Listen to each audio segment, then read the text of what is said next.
Nick speaking, and welcome to this video. Today we are going to look at Eldar Storm Guardians, the last of the troops choices. Well, the stock troop choice, because we do have another troops choice in the elite section, but we'll talk about that later.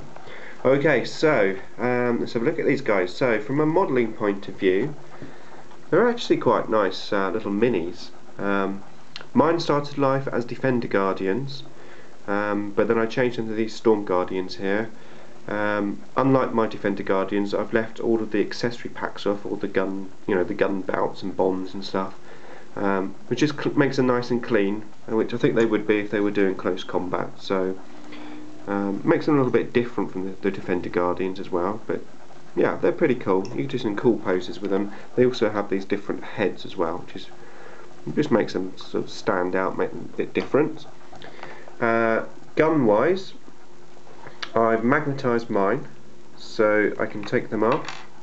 It's both magnetised here because in the pack you get a flamer and you get the fusion gun. Now what I did is I got some extras off of eBay. I haven't magnetised these or stripped these yet, but yeah, so ultimately you want a double flamer or double melter. I mean, there's no point having one flamer, one melter really, in my opinion. It's either all or nothing, so either double flamer, double melter. Now these have changed in 6th edition quite a bit from 5th edition. In 5th edition I used to use these in Wave Serpents, just to make the Wave Serpent scoring nice cheap units, just a cheaper version of what Die Avengers could do really, and it worked well. Gives you the option, you could potentially sweep an objective at the end, guess out on assaults, which is quite nice. Especially if you had the double flamer, I mean 2 flamers, and then step in this guy, a warlock, give him a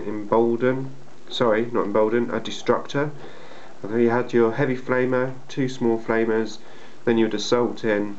You could potentially sweep a small unit off an objective. But things have changed. You can no longer assault from the Wave Serpents, and also you can no longer stay in your Wave Serpents and claim an objective. So things are different.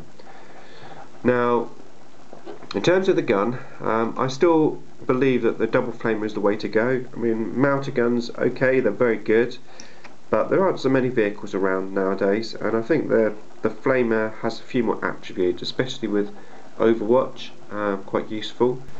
The one thing to bear in mind with the Warlock though is that the new FAQ says that he can't actually use his Destructor to Overwatch.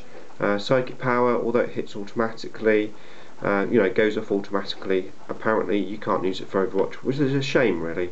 But these guys here, they can Overwatch, which is fantastic. So yeah, as for the Warlock, Destructor still works well, but there are other options. I mean, Conceal, that gives you your 5+ cover save, could be quite useful if you're going to go on foot rather than the Wave Serpents, although arguably you're probably going to have other units around. Use the rest of your army to give these cover saves.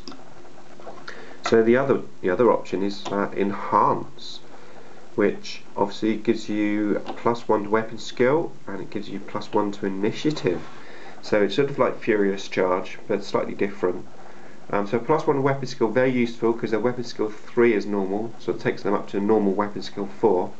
And +1 to the initiative 5. It means you're going to go pretty much before most standard Marines. Gives you that option. Obviously the problem is getting them into the assault, because you can't assault for the Wave Serpent.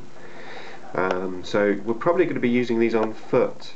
Now, unlike the Defender Guardians where they stand back, they shoot their gun, these don't have that option. So these are going to be moving up front.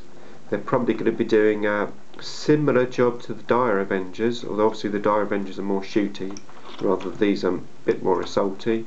But bearing in mind, strength 3, toughness 3, they're not exactly a strong unit, but they do have the ability to do some damage.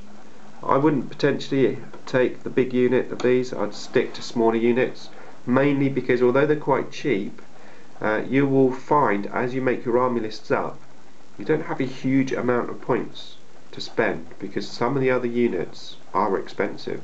So we'll talk about that later, but yeah, that's just something to bear in mind. So you would probably be looking at units of either 10, maybe the Warlock with them. You could potentially go for Embolden, because you re-roll of your initiative, of your leadership. But I think if I was going to put a Warlock in with those, I would probably go for Enhance nowadays. So there you go, that's the Storm Guardians. Hopefully that was useful to you. And what we're going to do is going to move on to the Elite section next. We're going to look at Striking Scorpions. And as I said earlier, in the Elite section is Wraith Guard, which could potentially be unlocked as troops as well. So lots more to talk about, and I shall see you in the next video.